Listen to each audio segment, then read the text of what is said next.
I'm gonna be making my own chipboard word book, and it's gonna be, it's gonna say half because I'm making it for my husband's half marathon album for a race he ran a couple months back, and I want to just go over what I've done so far. The first thing I did is I took these are grunge boards, Tim Holtz, and they're the polka dot kind. So I'm going to use those. And the sheets the grunge board came on was 8 inches exactly. So what I've done is I have taken a piece of 12 by 12 chipboard and I have cut it down, cut 4 inches off the top, so what's left was 12 by 8.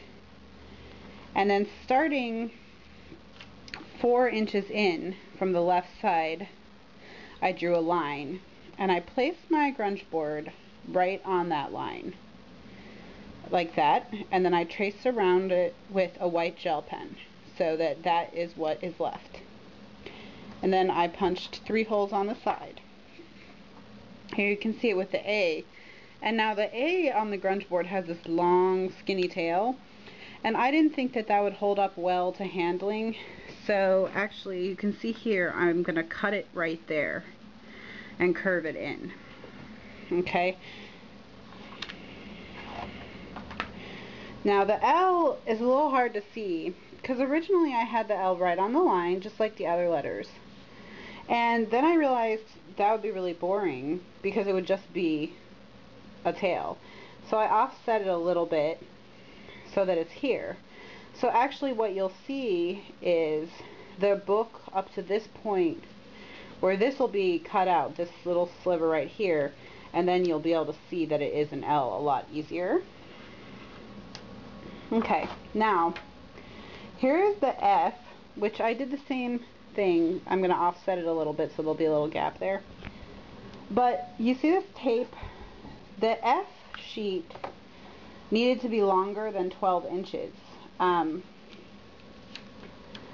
so what I did is I cut down a piece of 12 by 12 cardstock to 8 inches, and then I took the strip that was left over, which was 4 inches by 12 inches, and I cut it down to 4 by 8, and I used packing tape to tape it on. And this is something that I do all the time. I take my chipboard scraps and I tape them all together. And once you've got paper on either side of it, it is so sturdy you would never know. I have done albums where a page was literally like inch strips all the way up. Then I marked a line a ½ inch in, and then at 1 inch in, 4 inches in, and 7 inches in, and that's at the intersection of those lines where I punched my holes, and then I used this as a template to punch out the rest. And so what I'm going to do now that I have all my letters, is I'm actually going to cut them here. I'm going to use my trimmer and cut what's left. So let me do that, and then I will be right back. Okay, so I've cut this down, and I have all my chipboard scraps here that I'm going to save. So my next step is I'm going to trim this all out, and I'm actually going to eventually be gluing the grunge boards on top. But I'm going to want to alter the grunge boards and do some fun things with them, so I'm not going to glue them down right away. I'm going to wait until after I'm done. So what I'm going to do is I'm going to cut out all these letters, and then I'm going to set the camera up in the usual place, and I'll show you how I decorate the album. So I'm going to get started on my cover now that all my letters are cut out. And my first letter is an H. So we're going to be working with Cosmo Cricket Snorkel again, because my husband wore orange and navy blue to the half marathon because I was out of town and couldn't dress him.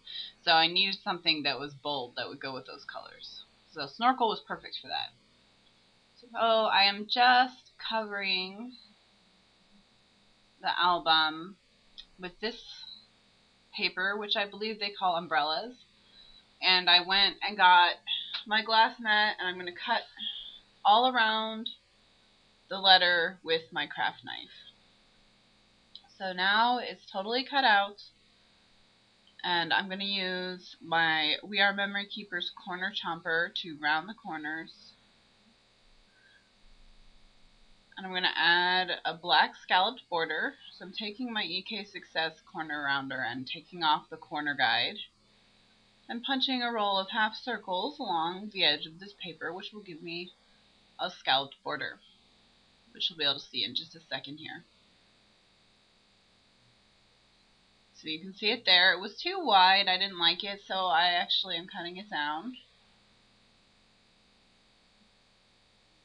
I'm just putting adhesive on it and gluing it to my album. I'm just pressing it really, really well to get good contact because it is so skinny. And now I'm just trimming the excess with my craft knife. Keep my round corners. Now I'm working on my title, which is going to be a marathon, and I didn't have any A's, so here you see I'm taking a D, and I'm cutting it down to make an A. And I need another A. There we go. I also don't have any H's, so I'm going to take a B, as in boy, and I'm going to cut it down and make it into an H.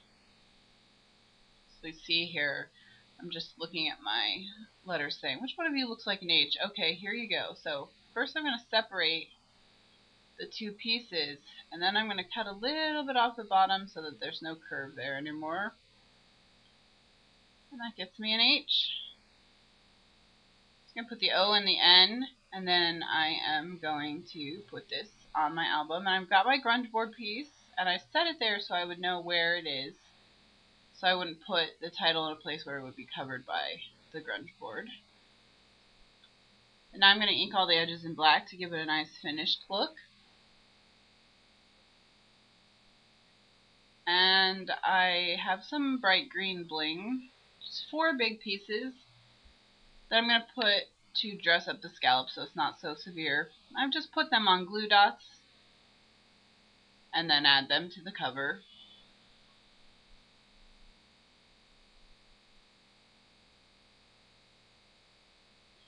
My husband doesn't mind if there's bling on his albums.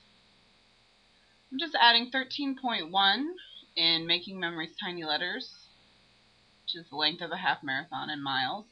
And I'm adding a dot with my pen since they don't have a period. And now I'm just getting ready to do the next page.